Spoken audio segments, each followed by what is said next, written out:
That's it. I stop here, as I said, and I would ask Mr. Secretary General to take the floor. Thank you.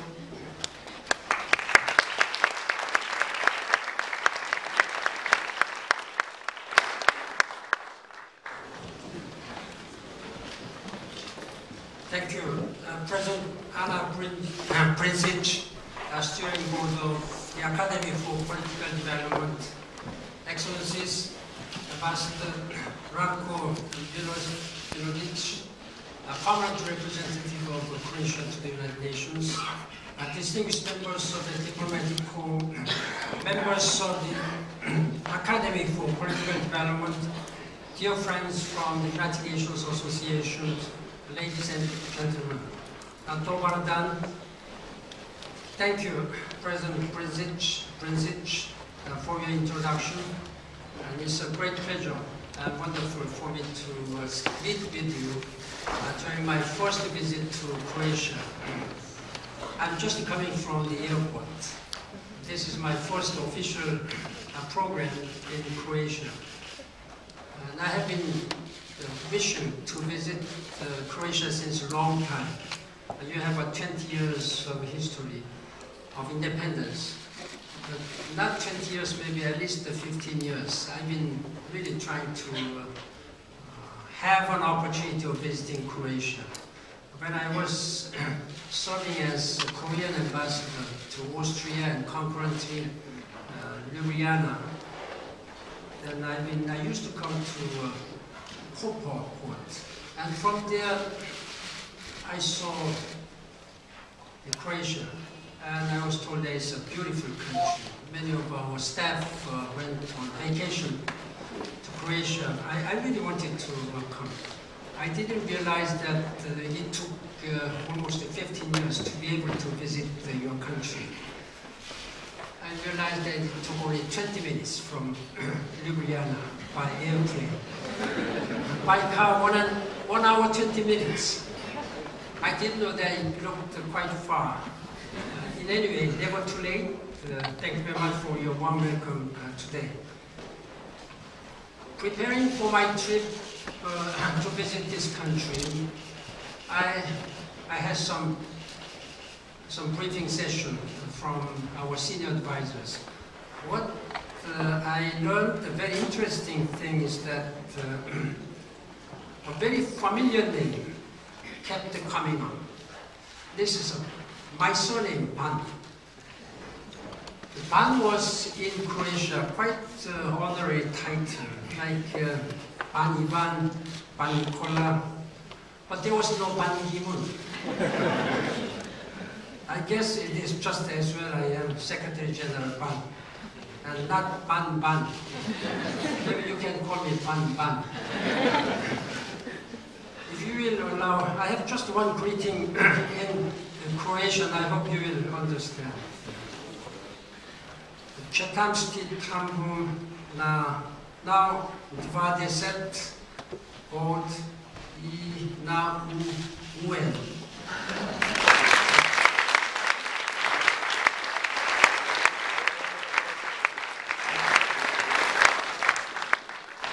I'm glad that I'm successful. This is a good test where the Secretary General is well received by Croatian people. And I really congratulate you sincerely on your 20th anniversary in the United Nations. I was heavily lobbied and pressured by Ambassador Milodic that I should come on the right exact date in May. That was the 20th? 22nd this year. So I really planned, but because of very serious situations going on elsewhere, but nearby in Syria, then I couldn't plan. But I thought that I promised it to your Prime Minister when I met him in February.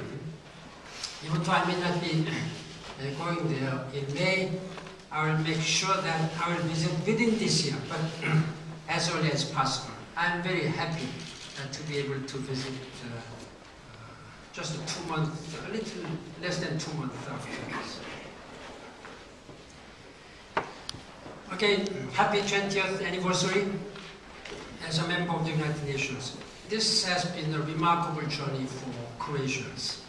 Croatians worked hard to realize their dream of independence.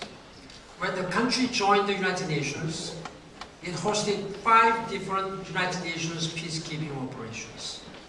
Conflict engulfed so much of the country. Today, Croatia sends their young women and men to peacekeeping operations in the world. 20 years ago, hundreds of thousands of Croats depended on outside assistance. Today, Croatia donates its resources to others instead. 2 decades ago, Croatia was in turmoil.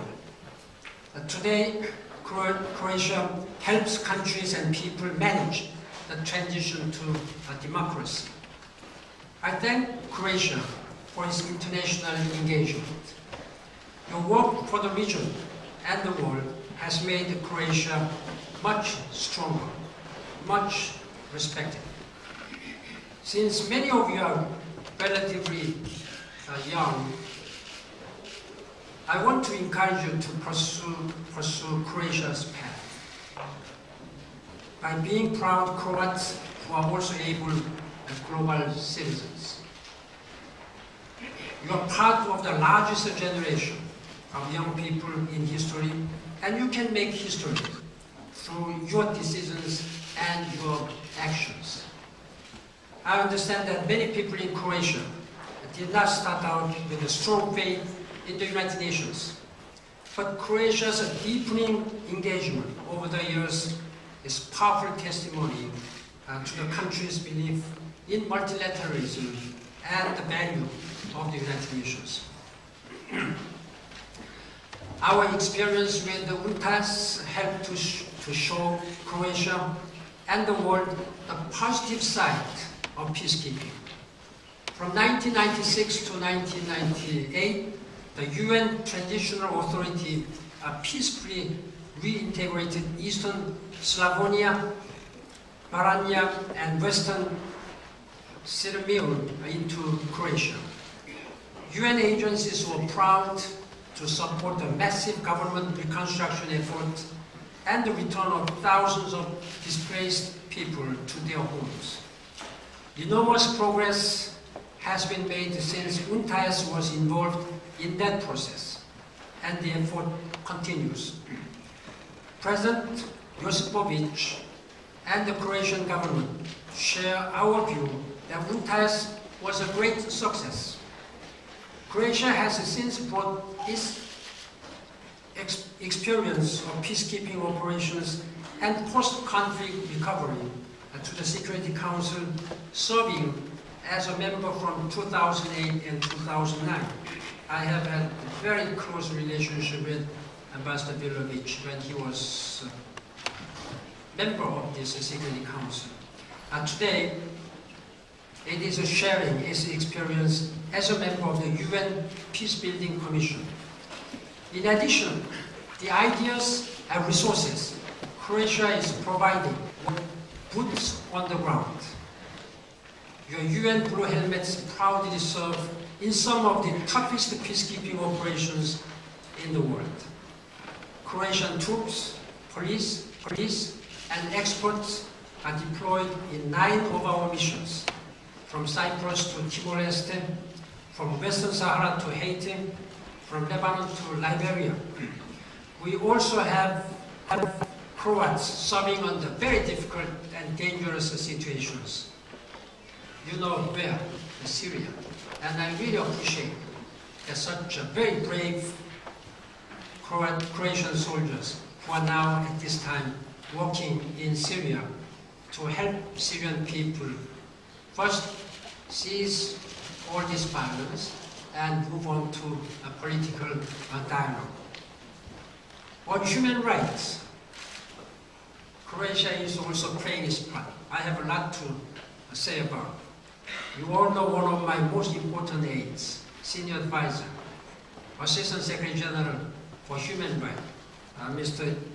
Simonovic, Ivan Simonovic. He is sitting here.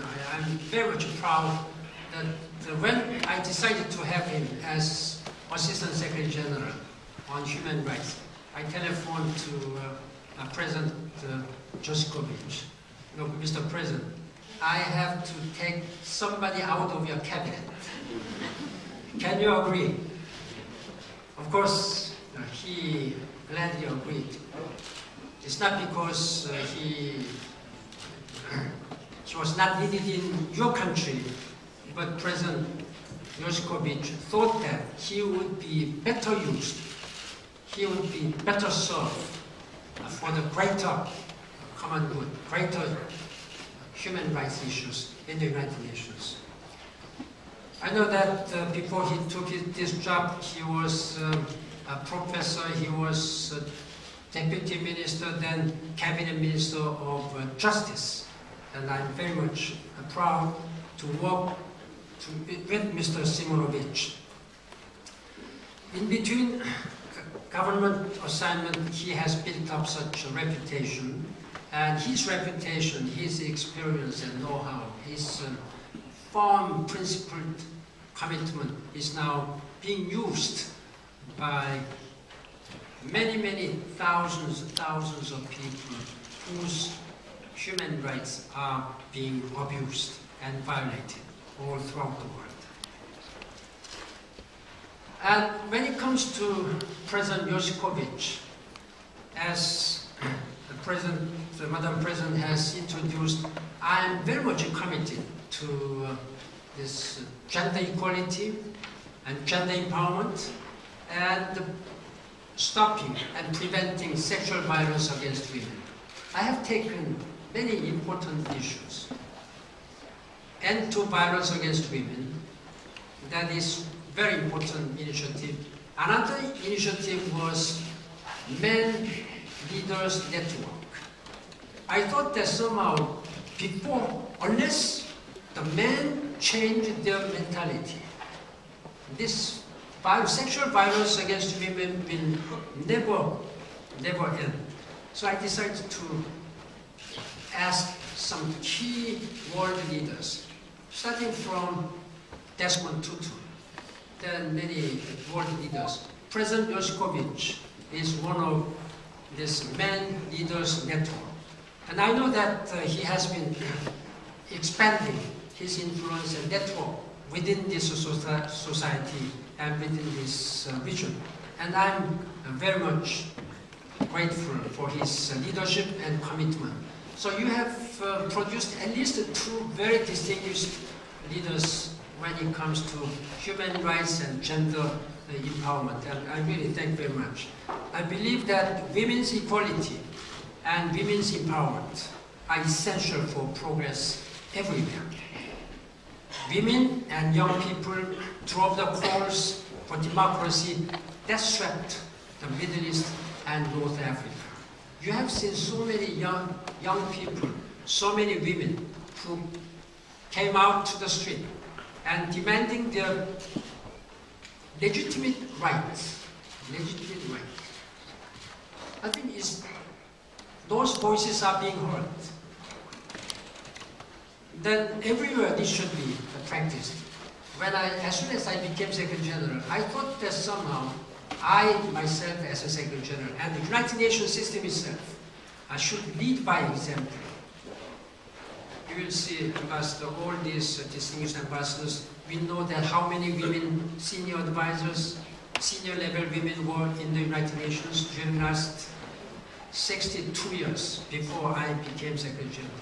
In just 5 years, I have increased by 60%, the Under-Secretaries General by women, and Assistant Secretary General by 40%. All in all, maybe average 50%. Of course, I have to go further. It has given very big impact, wide-reaching impact. All the key positions were held by men. I thought that unless women are sitting in decision-making process, decision-making positions, then this world will never change. That's why I've been changing, replacing one by one by women. They are doing excellent. There's a long-held perception that women are not somehow suitable in certain positions. For example, peacekeeping operations. These are the 10,000 soldiers, or 12,000 soldiers, 7,000, 8,000 soldiers. How a woman can handle these issues? I really wanted to break that kind of very hard shell type perception. So I changed. You have 7 such women leaders, undersecretaries general, who are commanding these peacekeeping operations around the world. 9 women are standing in line as a deputy. So soon it's a matter of time that they will succeed. Maybe one day there will be more women who are managing all these missions around the world. That's my goal. Let us see. But their work is not without any difficulty. There were complaints from men. What this Secretary General is doing? Where can we stand? By this time, my target is that maybe my successor, until my successor will hear that there needs to be some reverse discrimination, then there should be more emphasis on men to change this dynamics. That's my goal. Now, ladies and gentlemen, there is another very important area which we have to pay attention. It's a youth, young generation. People say that youth, young people will be the leaders of tomorrow. That's fine. That's what leaders have been saying. But youth have become leaders of today already. We have to understand this. It's basically young people who have changed this world in what we call it Arab Spring, Arab awakening. This very helpless, jobless young man, Muhammad, just for example, Tunisian. He made, by killing himself, he made a great spark to this. We have to pay attention and we have to give equal right and opportunities to these young people and women. These days, the internet can be a great tool for democracy, for organizing and for demanding progress. And social media has become widely utilized by youth and women. Everyone with a camera and a connection to the web can be a human rights monitor. Everyone can hold their leaders to account. Everyone can insist on justice. Today, I would like all of you to think about how much more you can do for the United Nations and the world. I see 3 areas where you can make a major contribution. First, supporting countries in transition. Second, standing up for human rights. Third, advancing sustainable development. The past 18 months have been remarkable. We have seen elections in countries like in Egypt, Tunisia, and Libya, and Yemen. They were all locked under dictatorships. The recent elections in Libya and Egypt were a great step forward. Despite even though there were a lot of worries and concerns, that these elections were carried out relatively in peaceful circumstances. At the same time, we are grappling with a deeply disturbing developments. I'm gravely concerned about what's happening in Syria. I have been issuing statement every day, even today, and yesterday, and day before yesterday. I've been saying that I'm deeply concerned, I'm deeply frustrated, and I'm gravely concerned. I'm condemning this intolerable abuses of killing in the strongest possible terms. I have been speaking out. That now, what in other ways, what other languages can I use at this time? International community has not been able to deliver what they have to. I was deeply disappointed when the Security Council was not united in delivering in one voice, in united and strong voice. I again urge the international community, and particularly members of the Security Council, should be united for humanity, to deliver such a strong message and use whatever available tools under the Charter of the United Nations. That's a basic responsibility. And I have been urging that the Security Council should take, first of all, collective responsibility and take collective action available under the provisions of the Charter. Other regions are also in turmoil.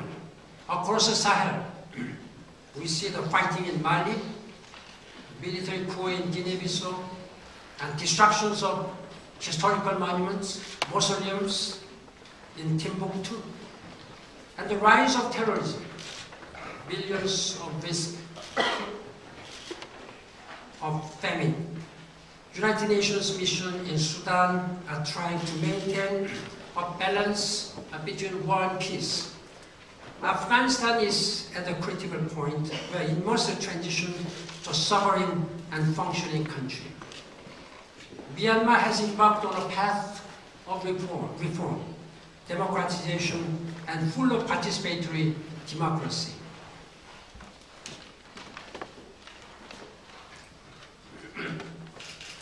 There is a growing global movement for democracy. Croatia's experience can serve the world. And by contributing its experience internationally, this country will become stronger in its own right. I know that the countries in the Balkan states, they have come a long way after overcoming all this conflict and dictatorship under communism. You have a very bitter and difficult, sometimes tragic legacy, and you have overcome this legacy. I sincerely hope that the countries in this region will overcome this and reconcile among the countries in the region and integrate toward Euro-Atlantic vision. This is one of the basic purposes of my visiting all these countries in the region. Few nations in this region have all traversed an arc of history, from the darkest chapters to an era of democracy, integration of Europe, reconciliation, and finding your way to a prosperous, interconnected, and tolerant future. In addition to promoting stability and protecting human rights, Croatia can contribute to sustainable development, the defining issue of our era. Some may argue that jobs and economic growth are more important. This misses the point that investing in sustainable development will generate better jobs, cleaner growth, and a greener future. Croatia has already achieved the success in energy efficiency. This country has enormous potential to develop its renewable resources. Croatia is rich in natural beauty and cultural traditions that can be preserved for the world to see. I look forward to discussing all of these issues in our personal conversations during our questions and answers. The doors of the United Nations are open to you. This is your United Nations. I need your support and your active engagement and contribution. United Nations cannot do alone all these crises. Need active support from all the citizens of the world. Ladies and gentlemen, after I leave the region, I will travel to London for the Olympics. I understand that the Croatian handball team, the Cowboys, has a good chance at the medal. I cannot tell you which country I will be rooting for because that would be undiplomatic for my position. But I think I can be forgiven for confessing that I admire Croatia's great basketball stars. Maybe some of you are too young to remember the legendary Chicago Bulls of the 1990s. They won 6 championships in 8 years. They had many outstanding players, including Michael Jordan and Scottie Pippen. In 1993, they got the new champion, Toni Kukoc from Croatia. You may know that Toni Kukoc for his 3-point shots, but I appreciate his work with the United Nations. He is one of many Croatians who have used their achievement to advance our work. He even participated in a Basketball Without Borders program for teens from the Balkans, sponsored by the United Nations Drug Control Program. We need everyone to address the many problems in our world, from hatred and intolerance to poverty and hunger, from disease and discrimination to environmental degradation and war. If you love basketball or football, if you study diplomacy or philosophy, if you are just on Twitter or Facebook, you can raise your voice. You can make a difference. And you can be a global citizen, better world. My message is to you, let us be a global citizen. Look beyond Croatia. Look for the world. And let's work together for world peace, prosperity, and human rights, and dignity for all. And I thank you very much for your commitment. Thank you.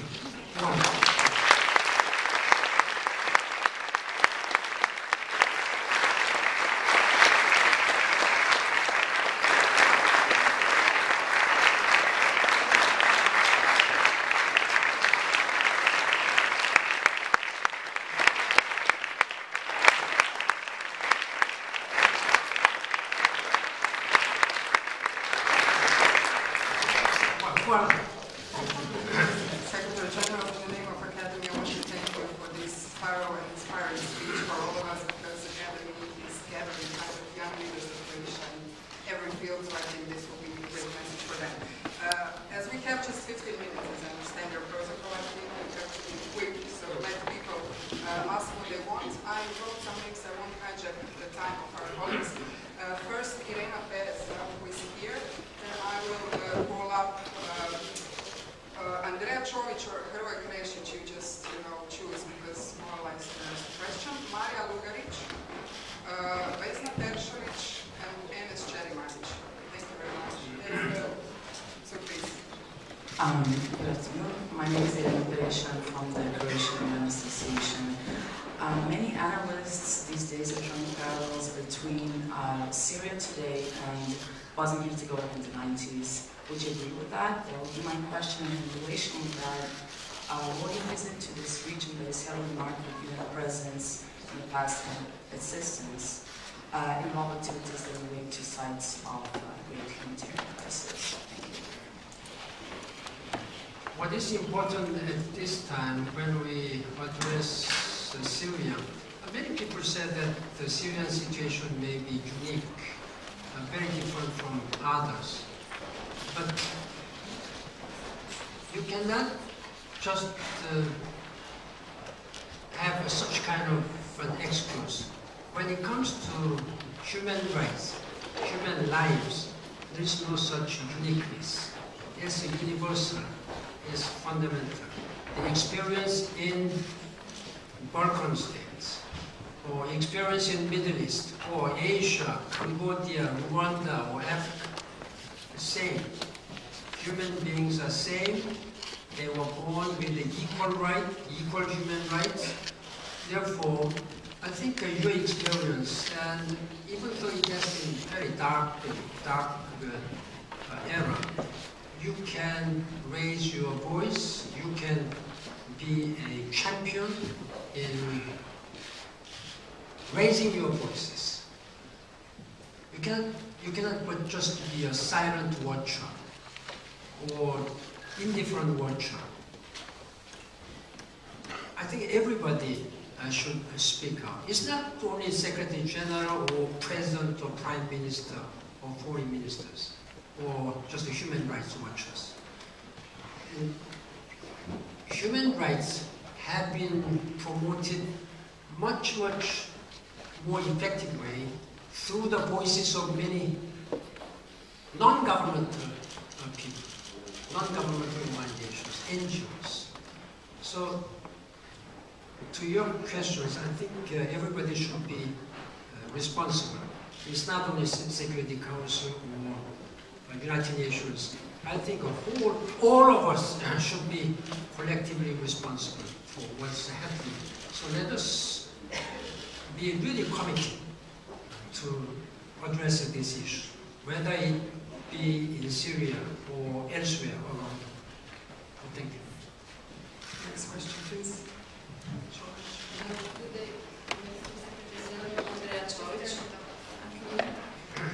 Mr. Secretary General, the UN Conference on International Arms Trade Treaty is currently ongoing in New York. And my question is actually, could you tell us more on the role of the UN in controlling, let's say, illegal trade, or working on controlling the illegal trade of weapons? And in addition, what about the legal production and distribution of weapons which end up in the hands of the wrong people or of groups with militant intentions? Thank you very much. The United Nations has been leading this kind of common efforts in addressing many global challenges. This arms trade is one of them. We have made very good contributions during last 66 years. Many conventions for development, many conventions for human rights, and particularly for those people with some vulnerable group of people. But arms trade, frankly, I don't understand how come international community has not been able to have a firm agreement on this illegal arms trade. Of course, there may have to be some trade for proper purposes, legal purposes. So we cannot totally ban this one. That is why the member states are now working very hard at the United Nations. It started earlier this year and is going to continue until 27th of this month. It started with a lot of difficulty, and there are many issues about what kind of a scope, where this scope should be applied. I believe that this scope should cover maximum area, including the ammunition, not only this weapons or equipment. And there are many sensitive issues. When it comes to arms trade, it's more than 1 trillion. The money which are now being used for military purposes are more than $1 trillion. If we can use this money for development, then this world might have been much better, much better. I sincerely hope that member states will be able to have a very compact and concrete and comprehensive agreement by the end of this month. That's my honest hope. Before my departure, I have invited the president of this conference on ATT and the members of the Bureau to urge them to accelerate their negotiations so that there will be a convention agreed during this conference. Thank you very much. Thank you. My name is Krvoje Krešić. I'm a reporter working for RTL Television. You've mentioned several different peacekeeping operations. UN was heavily involved in the area during the last 20 years. Some of them were very successful, some of them were not. Mr. Yasushi Akashi, former Secretary General's personal representative for war in former Yugoslavia, stated recently that UN should be held responsible for massacre that occurred in Srebrenica. Do you agree with him, and to what extent should we hold responsible UN for not reacting on time? Thank you. That's very difficult question for me to answer, but I'll be very frank. The United Nations and the international community as a whole failed to deliver what people needed to have at that time, in time of need. We have seen such very tragic, brutal genocide, atrocities in Srebrenica. It's not only in Srebrenica. We have seen over almost 1 million people brutally killed in Rwanda. We have seen such cases in the middle of 1970s in Cambodia. The lessons which we have to learn from Srebrenica, where I will visit during my visit this time, is that we have to learn the hard lessons that never in the future we should let this kind of tragedy happen. That's why the world leaders were united in 2005 when they agreed to introduce the principle of responsibility to protect. There are such cases when the government, the national government leaders are not able to handle this, protect their own citizens from all these genocide, crimes against humanity, war crimes, and ethnic cleansings, which we have seen. Then there are certain cases when leaders themselves are not willing to protect their citizens from these crimes. Then international community should be able to take necessary collective action. That's the basic principle of responsibility to protect. We have seen this principle applied and effectively in the case of Cote d'Ivoire, in the case of Libya. Unfortunately, sadly, we have not been able to see that it's being applied in Syria. I have been making this principle of responsibility to protect as one of the priorities. That during my term as a Secretary General, I promised that I'll try to make this principle into actions. We have been successful, but in some cases we have been we have to yet make this happen. Okay? We have to learn from the history. And those who are not learning from history cannot succeed. This is a hard lesson. And I'm going to visit myself and learn more from Srebrenica tragedies. Thank you very much. Maria Lugovic, please. Thank you. Honorable Secretary General, my name is Maria Lugovic. I'm a member of the Academy of Political Development. My question is, what are your personal views on the future of the UN reform, especially regarding the one UN concept? Is this, or will it be furthermore developed in order to assure more coherent and more effective help for those in need, and can it be seen as a tool to overcome structural fragmentation within the UN? Furthermore, is this a way for UN to become fast responding or faster responding, delivery focused, and more focused, delivered, focused organization? And in the end, can it lead for more, or can it help to achieve MDGs, and can it help to prevail all of these things that we are debating today? Thank you. That's a very important questions, which I still have to really continue to work hard to make this organization more coherent and effective and efficient. That's a very big responsibility. As you may agree, the United Nations is itself a huge organization. It has 16 different specialized agencies. It has many funds and programs.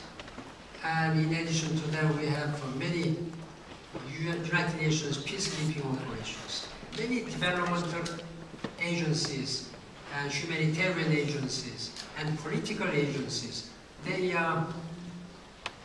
were created over 6 decades period with a different membership, with a different sometimes necessities.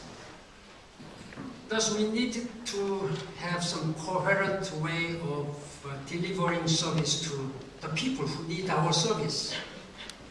There have been some criticism about some overlapping, duplication, waste of resources. That's why I made the reform of the United Nations, change management reform, and institutional reform is largely to be done by the member states. But what I'm now focusing is that when it comes to management of this, we should work as one United Nations team. Just to think and act and deliver as one. That has been my motto. And it has been largely successful so far. We have designated some pilot missions.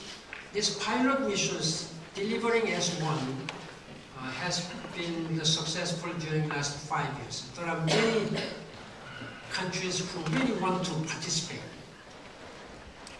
We need support from member states who will really work very closely with the United Nations country team here. I'm going to meet my country team, UN staff, this afternoon in Zagreb, and I will also emphasize that they have to work as one team, deliver as one team. All these developmental agencies are now working on the one resident coordinator system. This is what we have recently introduced. It's been working very well now, but we need to do more. But you have my full commitment to make this United Nations work as more efficient, more mobile, more effective, and transparent, and importantly, accountable to the member states, particularly those people who are looking to the United Nations, who are really in need of our service. I thank you very much for your interest. Thank you. Thank you very much, Secretary General. I have to say that the protocol is not merciful to our audience, and we will really have to cut those 2 questions. I just, at the end, before I thank you for this really unique opportunity, I'd like to ask you one short thing, if it's possible to answer in a short way. So from global development goals to, let's say, global sustainable goals, you made a team of, I think, 30 people, 30 minds who will think about where we will go after your critique that you are emphasizing from Davos to Rio and continue for what we all have to do. So how do you see the role of Croatia's staff in this 30 people who you mentioned, Mr. Shimonovic, but there are a lot of Croatians in UN institutions. How do you see Croatia's role as a post-conflict country, as a transitional country, as a country who experienced, UN missions in its own soil? Thank you. When it comes to sustainability, I think that in every aspect of our life, political or social stability should be sustainable. Now we are talking about the development. We are talking about the sustainable development. I have made sustainable development as #1 priority. Is it that the political stability is more important than economic development? I believe that development among 3 pillars of the United Nations Charter, that's peace and security, and development, and human rights. They are equally important, but development can be the key of achieving all these 3 pillars. Why? When people are extremely hungry and people are just completely in despair, then how do you expect that human rights can be promoted, protected? How can you, then there will be complaints, grievances, and distrust against the leaders of the country. Then there cannot be, this country or any country cannot be governed effectively. And when society is harmoniously, in a balanced way, developed in political, economic, social field, then I think at that time we can say that we are living in a society of a harmoniously developed. That is why in Rio de Janeiro last month, the member states have adopted an outcome document just to put us all toward the greater sustainability, where all the countries, big and small, or rich or poor, can live with dignity, with the prosperity. That's our #1 goal, #1 priority. They have made the very important decision to establish a Sustainable Development Goals, SDGs. We've been working very hard during the last 12 years to achieve Millennium Development Goals. And these SDGs should be based on the lessons and success or negative, positive of MDGs. There will be 30 members, expert members among the member states who will be elected, who will work to establish these sustainable development goals. I do not know how many goals it will contain. In MDG goals, there are 8 goals, including gender empowerment, all these abject poverty issues, and food crisis, water, climate change.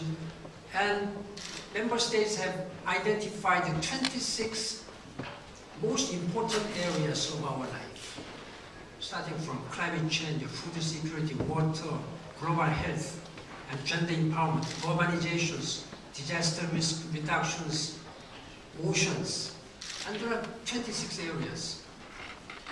If we address energy issues, if we address all these issues comprehensively, then I think we will be able to say that we are living in a sustainably developed world.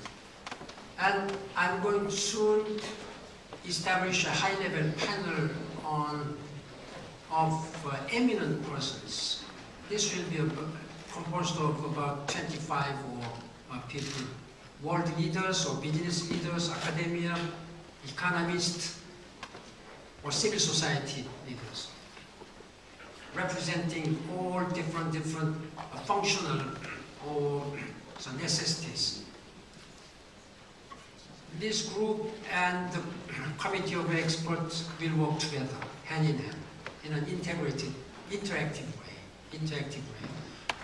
until September next year, to establish goals and to establish post-MDG development agendas in a broader sense. This is quite important, but I think that in itself will be a challenge, very important challenges. So I am very much committed to work with that. Croatia, you can provide your own experience, you have a lot of experience in terms of political stability and reconciliation and socio-economic development. I think you have become from recipient countries to donor countries. You have such a very, very difficult history, but you have a vision. You are soon going to be a European Union. You have already joined NATO. You are going to be from next year a European Union. And then you have to use your visions for the common good of international community. That's my, again, honest appeal to you and message to you. I thank you very much.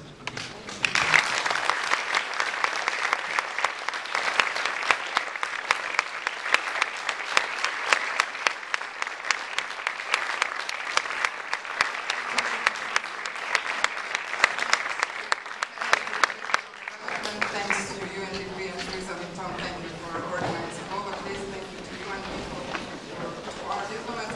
I would just ask the Secretary General and the members who are sitting on the panel to stand in front to have one group forward for the chanting on the line.